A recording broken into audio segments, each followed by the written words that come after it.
សំបំសុំស្រស់លឹងមាចាន់ដូចបំភ្លេចរឿងចឹង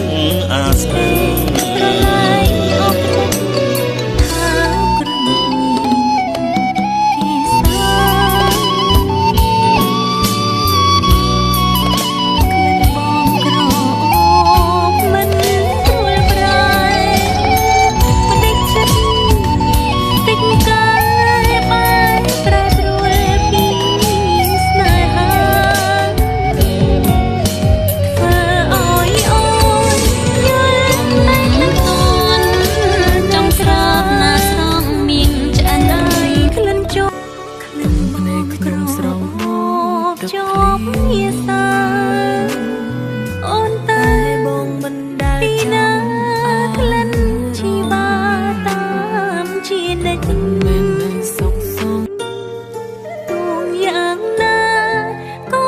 ភាពរងំ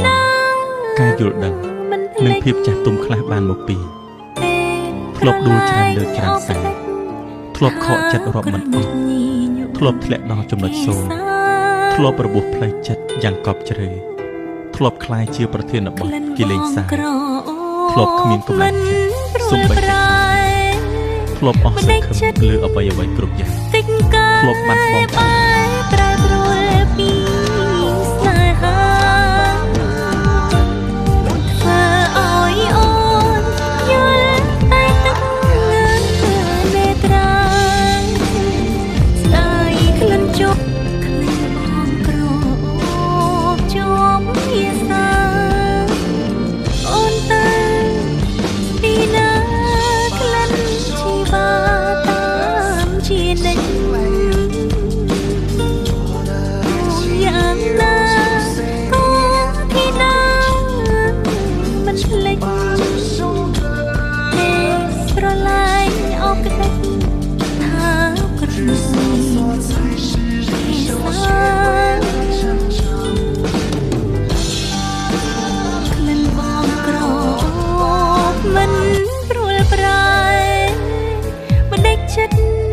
ភាពរឹងមាំការយល់ដឹង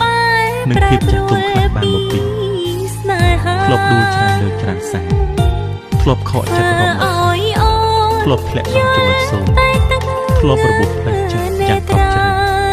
ធ្លាប់คล้ายជាប្រធានបទកិលេសសាធ្លាប់គ្មានកម្លាំងចិត្តសូម្បីតែក្រៅពីធ្លាប់អស់សង្ឃឹមលើអ្វីអ្វីគ្រប់យ៉ាងធ្លាប់បាត់បង់តែចាំគេដល់ណា គេមានគូ